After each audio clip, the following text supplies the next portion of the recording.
গল্পের শুরুতেই দেখা যাবে অনিরুদ্ধ যাদের কাছে টাকা চেয়েছিল তার অফিসের কলিগ তারা এসেছে টাকা দিতে। এরপর দেখা যাবে অনিরুদ্ধ বলছে সত্যি আপনারা যা হেল্প করলেন আমাকে। এরপর দেখা যাবে সে কলিগরা বলছে আরে এটা কি বলতো, আমরা তো তোর বন্ধু, কলিগ হিসেবে এটা দেইনি, বন্ধু হিসেবে দিয়েছি। এরপর এরপর অনিরুদ্ধর মেয়ে ফ্রেন্ড বলছে অনিরুদ্ধ তুই আমাদের অনেক হেল্প করেছিস, সবার বিপদে আপদে সবসময় তুই আমাদের পাশে থেকেছিস, আর আজকে তানিয়ার এত বড় একটা অসুখের কথা শুনে আমরা আসবো না? আর তানিয়াও তো আমাদের বন্ধু। কথা বলে টাকাগুলো দিয়ে তারা চলে যায়। এদিকে দেখা যাবে বানি খুবই মনমরা হয়ে আছে। ঠিক তখনই সেখানে মৌলি আসে। মৌলি এসে বলছে আসতে পারি? আর তখন বানির মামুনি দেখে বলছে কি ও এখানে কি করছে? তুমি এখানে কি করছো? তুমি এখানে কেন এসেছো? এরপর দেখা যাবে মৌলি বলছে আমি আপনার সাথে কথা বলতে এখানে আসিনি। এরপর দেখা যাবে অনিরুদ্ধ বলছে মৌলি তোমার অপমান করে কি স্বাদ মেটেনি? তুমি আবার এখানে চলে এসেছো অপমান করতে? কেন এসেছো এখানে? তোমাকে তো আমরা ডাকিনি, তাহলে তুমি কেন এসেছো? এই কথা বলতে দেখা যাবে মৌলি বলছে আসলে আই এম সরি, কালকে আমি তোমাদের অনেক কথা শুনিয়ে ফেলেছি, আর তানিয়া তো বাচ্চা মেয়ে, ওর সাথে এমনটা করা আমার একদম উচিত হয়নি। ওকে আমি অনেক কথাই বলে ফেলেছি, এর জন্য ক্ষমা প্রার্থী। তবে আমি আজকে অনিরুদ্ধ তোমার সাথে কথা বলতে আসিনি, এসেছি বানির সাথে কথা বলতে। এরপর বানি বলছে আমার সাথে কথা বলতে? এরপর মৌলি একটা কাগজ দেখিয়ে বলছে হ্যাঁ এটাতে সাইন করিয়ে নিতে এসেছি। বানি তুমি এটাতে সাইন করে দেবে, আর এর বিনিময়ে তুমি যা চাইবে আমি তাই দেব। তোমার মেয়ে তানিয়ার সব হসপিটালের খরচ সব আমি দেব, শুধু তোমাকে অনিরুদ্ধকে আমাকে সারা জীবনের জন্য দিয়ে দিতে হবে। অনিরুদ্ধকে ছেড়ে আমাকে দিয়ে দেবে ওকে। এরপর দেখা যাবে অনিরুদ্ধর মা বলছে মৌলি অনেক অপমান করেছো, আর এসব কথা বলবে না, এখানে তোমাকে আমি দেখতে চাই না, তুমি চলে যাও, এসব কথা বলবে না। এরপর মৌলি বলছে আন্টি কেন এমনটা করছেন? অনিরুদ্ধ তো আমারই, আর অনিরুদ্ধ ছাড়া আমার জীবনে কেউ নেই। এই বানি মাঝখান থেকে আমাদের জীবনে ঢুকে পড়েছে।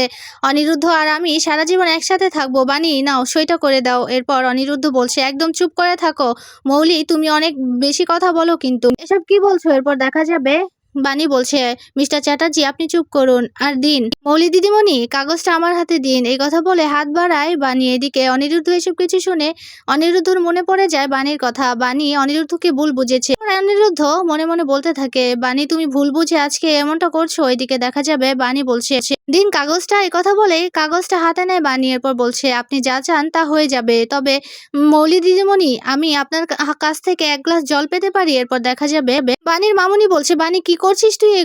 এগুলো করিস না বানি, একদম ওর কথা শুনিস না। এরপর বানি বলছে আমাকে কথা বলতে দাও না। এরপর মৌলি চলে যায় বানির জন্য জল আনতে। এদিকে অনিরুদ্ধ মনে মনে বলছে বানি কি করতে চাইছে? বানি সত্যি সত্যি এই কাগজটাতে সই করে দেবে না তো? বানি শোনো তুমি এমনটা করো না, মৌলির কথা তুমি শোনো না। এরপর বানি বলছে শুনুন মিস্টার চ্যাটার্জি, আমি না এতটাও বাচ্চা মানুষ নই যে আমি যে কারোর কথায় আমি নিজের স্বামীকে ছেড়ে দেবো। এই কথা বলেই দেখা যাবে সেই কাগজটা ছিঁড়তে থাকে বানি। এটা দেখে মৌলি অবাক হয়ে যায়, অনেক অবাক হয়ে রাগে তাকিয়ে আছে বানির দিকে। এরপর বানি কাগজটাকে টুকরো টুকরো করে মৌলির হাতে থাকা জলের গ্লাসটা নিয়ে সেই টুকরো কাগজগুলো সেই জলে মিশিয়ে দেয়। এরপর মৌলি বলছে কি করলে কি তুমি এটা বানি? কি করলে তুমি? কাগজটা কেন ছিঁড়লে? এরপর বানি সেই জলে কাগজগুলো মিশিয়ে এরপর বলছে এটা আপনার জন্য, এটা আপনি নিয়ে যান। আচ্ছা আমি না হয় মূর্খ সূক্ষ্ম মানুষ, আর আপনি তো অনেক পড়াশোনা জানেন, আপনাকে কোথাও শেখানো হয়নি যে নিজের কোনো কিছুর বিনিময়ে মানুষ কেনা যায় না? টাকা পয়সা দিয়ে আর যাই হোক মানুষ কেনা যায় না, মানুষের মনুষ্যত্ব ভালোবাসা কেনা যায় না। আমার স্বামীকে আপনি কিনতে এসেছেন আমার কাছ থেকে? এই পৃথিবীর কোনো কিছুর বিনিময়ে হলেও আমি আমার স্বামীকে বিক্রি করব না আপনার কাছে। আর আপনি এখানে এসেছেন, চলে যান এক্ষুনি। আর আমার মিস্টার চ্যাটার্জির মধ্যে কোনো ঝামেলা করার চেষ্টাও করবেন না, এতদিন অনেক ঝামেলা করার চেষ্টা করেছেন, আর না, এবার এখান থেকে চলে যান। এই কথা বলতেই দেখা যাবে বানির হাত ধরে নেয় মৌলি। এরপর বলছি তোমার এত বড় সাহস! গ্র্যান্ড মামি ঠিক কথাই বলতো, তুমি কোনো কালচারে পড়ো না, তুমি একটা গেও। আর এই কথা বলতেই বানি বলছে যান এক্ষুনি এখান থেকে, না হলে অনেক কিছু হয়ে যাবে। বানির কথা শুনে মৌলি রেগে সেখান থেকে চলে যায়। এটি দেখে তো সবাই ভীষণ খুশি হয়ে যায়। বানির মামুনি অনিরুদ্ধর মা অনিরুদ্ধ ভীষণ খুশি হয়। এদিকে দেখা যাবে বানির মামুনি অনিরুদ্ধর মাকে বলছে বিয়ান চলেন আমরা প্রিন্সেসের জন্য একটু প্রে করে আসি, পাশেই তো মন্দির, ওখানেই যাই আমরা। এই কথা বলতেই দেখা যাবে অনিরুদ্ধর মা বলছে হ্যাঁ বিয়ান চলেন। এই কথা বলতেই দেখা যাবে বানির মামুনি আর অনিরুদ্ধর মা সেখান থেকে চলে যায়। এদিকে দেখা যাবে অনিরুদ্ধ বানির কাছে গিয়ে বলছে বানি সত্যি আমি ভয় পেয়ে গিয়েছিলাম, তুমি আমার উপর রেগে আছো, রেগে যদি মৌলির ওই পেপারে সাইন করে দিতে। এরপর দেখা যাবে বানি বলছে হ্যাঁ মিস্টার চ্যাটার্জি আমি আপনার উপর রেগে আছি, আর রাগ করাটাই স্বাভাবিক, আপনি আমার কাছ থেকে অনেক কিছুই লুকিয়েছেন, কিন্তু তাই বলে এই নয় যে আমাদের পারিবারিক বিষয় মানুষের সামনে তুলে ধরতে হবে।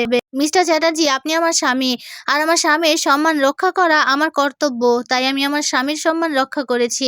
একথা শুনে অনিরুদ্ধ অবাক হয়ে তাকিয়ে আছে বাণীর দিকে। তখনই একজন নার্স আসে। নার্স এসে বলছে, মিসেস চ্যাটার্জি, তানিয়া আপনাকে ডাকছে, খুব কান্নাকাটি করছে। একথা বলতেই অনিরুদ্ধ আর বাণী দৌড়ে চলে যায় তানিয়ার কাছে। ওইদিকে তানিয়া কান্নাকাটি করছে, নার্সগুলো ওকে নিয়ে খেলার চেষ্টা করছে। এরপর বাণী যেতেই দেখা যাবে তানিয়া জড়িয়ে ধরে বাণীকে। এরপর বলছে, মাম্মাম, আমি তোমাদের সাথে বাড়িতে যাব, তোমার সাথে আর বাবার সাথে বাড়িতে চলে যাব, এখানে থাকতে চাই না। আমি তো সুস্থ হয়ে গেছি, বলো, আমি বাড়িতে গেলে আরো সুস্থ হয়ে যাব, আমাকে নিয়ে চলো। এরপর বাণী বলছে, না মাম্মাম, তোমাকে এখন নিয়ে গেলে তুমি পুরোপুরি সুস্থ না হলে তোমাকে তো আবারও আসতে হবে, তাই একেবারে সুস্থ হয়ে নাও, তারপর তোমাকে নিয়ে যাব। এরপর অনিরুদ্ধ বলছে, প্রিন্সেস।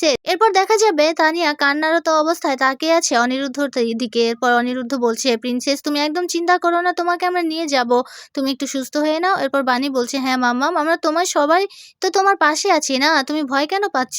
একদম ভয় পাবে না, সবাই আমরা তোমার পাশে আছি। এরপর সেখানে আর্য আসে। আর্য এসে বলছে, এই তো আমিও তো চলে এসেছি, আমিও তো আছি তোমার সাথে, একদম ভয় পাবে না। এরপর দেখা যাবে তানিয়াকে অনিরুদ্ধ বলছে, প্রিন্সেস, তুমি একটু চোখ বন্ধ করো, তোমার জন্য একটা গিফট আছে, একটা সারপ্রাইজ আছে। এই কথা শুনে তানিয়া বলছে, কিসের সারপ্রাইজ বাবা? এরপর অনিরুদ্ধ বলছে, তুমি চোখটা বন্ধ করো, তারপর আমি তোমাকে সারপ্রাইজটা দেবো। এই কথা বলতেই তানিয়া দৌড়ে চলে যায় অনিরুদ্ধর কাছে। এরপর অনিরুদ্ধকে বলছে, বাবা কোথায় আমার সারপ্রাইজ? এরপর অনিরুদ্ধ বলছে, হ্যাঁ মাম্মাম, চোখটা বন্ধ করো, তারপর তোমাকে আমি সারপ্রাইজটা দেবো। এই কথা বলতেই তানিয়া গিয়ে চোখ বন্ধ করে। এদিকে লকেটটা হাতে নিয়ে অনিরুদ্ধ বলছে, এটা আমার জীবন বাঁচিয়েছে, তাই এটা প্রিন্সেসের গলায় আমি পরিয়ে দিতে চাই, যেন এটা তার রক্ষা কবচ হিসাবে কাজে আসে। এরপর তানিয়াকে সেই হারটা পরিয়ে দেয়। এরপর দেখা যাবে বাণী অবাক হয়ে তাকিয়ে আছে অনিরুদ্ধর দিকে। এইদিকে তানিয়ার গলায় পরিয়ে দিয়ে অনিরুদ্ধ বলছে, প্রিন্সেস, এবার চোখটা খোলো। এরপর তানিয়া চোখটা খুলে সেই লকেটটা দেখে অবাক হয়ে যায়। বলছে, এটা তো সেই লকেটটা বাবা, এটা তো সেই লকেট। এইদিকে দেখা যাবে বাণী মনে করতে থাকে।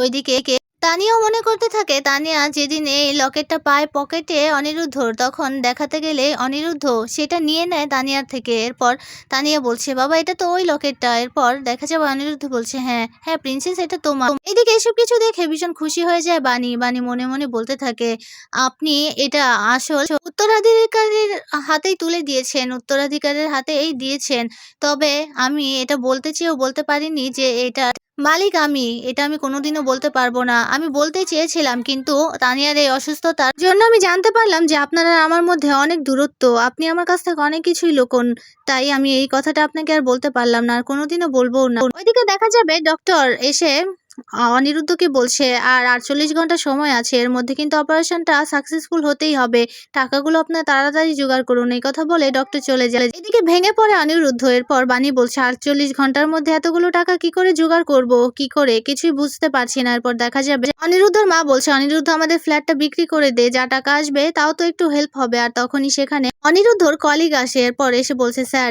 আমি আপনাকে একটু কথা বলতে চাই, আসলে আপনি এটা নিতে চাইবেন না, আপনি কিভাবে নেবেন আমি বুঝতে পারছি না, তবে আমরা আপনাকে একটু সাহায্য করতে চাই স্যার। বিপদের এই দিনে আমরা একটু হলেও সাহায্য করার জন্য এখানে এসেছি, প্লিজ আপনি আমাদের ফিরিয়ে দেবেন না, এই কটা টাকা আপনি রাখুন প্লিজ স্যার। আর ও তো বাচ্চা মেয়ে, ওর অপারেশন আটকে আছে টাকার জন্য, আমরা নিজেদের ক্ষমা করতে পারবো না স্যার, আপনি প্লিজ দয়া করে এটা রাখুন, আর একটা কথাও বলবেন না। এই কথা বলতেই দেখা যাবে অনিরুদ্ধ হাত দিয়ে তাদের হাতটা ধরে নেওয়ার পর বলছে, আমি আপনাদের এই উপহার মাথা পেতে নিলাম, তবে খুব শীঘ্রই আপনাদের ফিরিয়ে দেব, আপনারা শুধু আমার প্রিন্সেসের জন্য প্রে করবেন। আপনাদের এই উপহার, এই উপকার আমি কোনোদিনও ভুলবো না, আমি মাথা পেতে নিলাম। সত্যি আপনারা আজকে আমাদের পাশে এসে না দাঁড়ালে আমাদের কি হতো, সত্যি আমরা ভেঙে পড়েছি। এদিকে দেখা যাবে মৌলির হয়ে যে কাজ করে সে লুকিয়ে লুকিয়ে সবটা দেখার পর বলছে, ম্যাডাম এর জন্য আমাকে খোঁজ খবর রাখতে বলেছে, এক্ষুনি ম্যাডামকে জানাতে হবে। ওইদিকে দেখা যাবে টাকাগুলো রিসিপশনে জমা করতে যায়। এরপর রিসিপশনে সেই মেয়েটা বলছে, আসলে আপনারা এখন যে টাকাগুলো জমা করেছেন, প্রথম থেকে এখন পর্যন্ত মোট 10 লক্ষ টাকা জমা আছে, আরো 40 লক্ষ টাকা আপনাদের জমা করতে হবে, তবে আমরা অপারেশনটা শুরু করবো। এই কথা বলতে অনিরুদ্ধ বলছে, ঠিক আছে আমরা চেষ্টা করছি, প্লিজ। এই কথা বলে চলে যায়। এদিকে দেখা যাবে আর্য আর অন্তরা আসে। অন্তরা এসে বলছে, বাণীদি তুমি আর না করবে না, আমি চেষ্টা করব, আমি মায়ের কাছেও টাকা চাইবো। এই কথা বলতে বাণী বলছে, না অন্তরা, তুমি আর কারো কাছ থেকে টাকা চাইবে না, তোমার মায়ের কাছ থেকে তো নাই। এরপর অন্তরা শুনতে চায় না। এরপর বাণী বলছে, প্লিজ তুমি আমার এতটুকু হেল্প করো। এই কথা বলে বাণী চলে যায়। এদিকে অন্তরা মনে মনে বলছে, বানিদি, তুমি আমার জীবন বাঁচিয়েছো, তুমি আমার অনেক উপকার করেছো, আমি তো টাকা জোগাড় করবই, টাকা আমি খুঁজবো, তুমি যতই না বলো না কেন। এরপর অন্তরা চলে যায় তার মায়ের বাড়িতে। এরপর অন্তরা তার মাকে বলছে, মা আমার টাকা লাগবে। এরপর অন্তরার মা বলছে, কি বলছো কি, এতগুলো টাকা আমি দিতে পারবো না, আর তাও আবার ওই বাণীর জন্য। তোমার বাবা যদি জানতে পারে তাহলে কি হবে বুঝতে পারছো। এরপর অন্তরা বলছে, মা তুমি ভুলে কেন যাচ্ছ, আজকে আমি এখানে দাঁড়িয়ে আছি, তোমার সামনে দাঁড়িয়ে আছি শুধুমাত্র ওই বাণীদির জন্য, যদি না থাকতো আমি আজকে থাকতাম না। এরপর অন্তরার মা বলছে, পুরোনো কথা বাদ দাও, পুরোনো কথা আর তুলবে না, আমি ওই বাণীর জন্য টাকা দিতে পারবো না, সত্যি কথা তোমার বাবা এগুলো পছন্দ করে না। এরপর অন্তরা বলছে, মা তুমি দেবে না, আজকে তোমার আর বাবার সম্পর্কটা, তুমি বাবার সাথে আছো শুধুমাত্র এই বাণীদির জন্য, এটা কি ভুলে গেছো? আর তুমি যদি টাকা দিতে নাই চাও তাহলে তোমাকে আর জোর করবো না, তবে টাকাগুলো দিলে অনেক উপকার হয়, বাচ্চা মেয়েটা অসুস্থ মা, তুমি তো সবই বুঝতে পারছো। এরপর অন্তরার মা বলছে, আর কিছু হবে না, আমি দিতে পারবো না অন্তরা। এরপর অন্তরা চলে যাবে, ঠিক তখন আবারও পিছু ফিরে তার মাকে বলছে, মা আজকে যদি তোমার সন্তান মানে আমার এইসব কিছু হতো, তুমি কি টাকা দিতে না? তুমি আজকে এভাবে মুখ ফিরিয়ে নিতে? শুধু এতটুকুই বলে গেলাম, তুমি এভাবে মুখ ফিরিয়ে নিলে মা, সত্যি কাজটা একদম ঠিক হলো না, তুমি বাবাকে না জানিয়ে টাকাগুলো দিতেই পারতে, কিন্তু তুমি দিলে না। এই কথা বলে অন্তরা চলে যায়। এদিকে অন্তরার মা ভীষণ কষ্ট পেতে থাকে। ওইদিকে দেখা যাবে ঈশানীকে মীনাক্ষী বলছে, ঈশানী তুমি একদম ঠিক করছো না, বাবা জানতে পারলে কি হবে জানো তো? এরপর ঈশানী বলছে, বাবা জানতে পারলে কি এমন হবে, বাবা হয়তো আমার মুখ থেকে মুখ ফিরিয়ে নেবে, আমার মুখ কোনোদিন দেখবে না, তাতে কি হবে? বাচ্চা মেয়েটা অসুস্থ আর আমি বসে থাকবো? এরপর দেখা যাবে কোম্পানির একজন লোক আসে। এরপর বলছে, ম্যাডাম আপনি যে কোম্পানির শেয়ারটা বিক্রি করতে চাইছিলেন সেটা পারবেন না, কারণ ওখানে বেশি ডিপোজিট করা নাই, সে কারণে আপনি শেয়ার বিক্রি করতে পারবেন না। এরপর ঈশানী সবটা বুঝে যায়। এরপর বলছে, ঠিক আছে আপনি যান। এই কথা বলে মৌলির কথাই ভাবতে থাকে। ঈশানী মনে মনে বলছে, তার মানে মৌলি সব আটঘাট বেঁধেই নেমেছে, আমি যেন শেয়ারটা বিক্রি করতে না পারি সে কারণে সব দিক থেকে সবকিছু ঠিক করে রেখেছে। তবে আমার কি আর কোথাও টাকা নেই? আমি ঠিক ওকে হেল্প করব, আমি তানিয়ার জন্য ঠিক টাকাগুলো জোগাড় করবে। তখনই সেখানে মীনাক্ষীর বাবা আসে। এরপর বলছে, বৌমা তুমি কিন্তু আমাদের শত্রু নও আর আমিও তোমাদের শত্রু নই, তুমি বুঝতে পারছো না? তুমি যে টাকাগুলো দিতে চাইছো, তুমি শেয়ার বিক্রি করতে চাইছো, ওই তানিয়ার অপারেশনের টাকা দিতে চাইছো তো তুমি, তাই না? তবে তুমি বুঝতে পারছো না এগুলো ওদের একটা পাতা ফাঁদ, তুমি টাকাগুলো দিয়ে শুধু শুধু লস করবে। এরপর ঈশানী বলছে, বাবা যদি তানিয়ার কিছু হয়ে যায় আপনি নিজেকে কোনোদিন ক্ষমা করতে পারবেন? এরপর মীনাক্ষীর বাবা বলছে, এগুলো ওদের পাতা ফাঁদ। কথা বলতে ঈশানী আর কিছুই বলে না। ওইদিকে দেখা যাবে কাকাবাবুর কাছে গেছে বানি। এরপর কাকাবাবু একজন লোককে নিয়ে আসে। এরপর সেই লোকটা বলছে, আমার নাতনির আজকে বিবাহ বার্ষিকী, যে লোকটা রান্নার কাজে আসার কথা ছিল সে আজকে আসতে পারেনি, তাই আমি না খুবই হিমশিম খেয়ে গেছি, জানো তো তুমি আমার নাতনির মতো, তাই তোমাকে তুমি করেই বললাম। এরপর বানি বলছে, হ্যাঁ দাদু আমি তো আপনার নাতনির মতো, তাই আমাকে তুমি করেই বলবেন। এরপর সেই লোকটা বলছে, তুমি যদি রান্নার কাজটা করে দাও সত্যি আমি খুব উপকৃত হব, প্লিজ আমাকে না করো না আর ফিরিয়ে দিও না, এতগুলো লোক নিমন্ত্রণ করেছি, আমার সত্যি মাথাটা হেট হয়ে যাবে, প্লিজ। এই কথা বলতেই বানি বলছে, হ্যাঁ দাদু আপনি কোনো চিন্তা করবেন না, আমি তো আছি, আমি আপনার নাতনির মতোই, আমি যাব। এরপর বানি চলে যায় রান্না করতে। এরপর সেই লোকটার নাতনি এসে বলছে, তুমি ঠিকঠাক রান্না করছো তো? এরপর বানি বলছে, হ্যাঁ ম্যাডাম, আমি যে দায়িত্ব নিয়েছি এই দায়িত্ব আমি বরখেলাপ করব না, আমি ঠিক সময় মতো সব রান্না করে দেব, আমার জন্য আপনাদের মুখ পুড়বে না। ঠিক তখনই দেখা যাবে ফুড ডেলিভারি করতে আসে অনিরুদ্ধকে দেখে তো বানি চমকে যায়। এরপর সে লোকটা বলছে, কি তোমরা কি দুজন দুজনকে চেনো? এরপর বানি কিছু বলতে যাবে, ঠিক তখনই সেখানে মৌলি আসে। মৌলি এসে বলছে, ওরা শুধু চেনেই না, খুব ভালো করেই চেনে। মৌলিকে সেখানে দেখে অনিরুদ্ধ আর বানি দুজনেই চমকে যায়, অবাক হয়ে তাকিয়ে আছে মৌলির দিকে।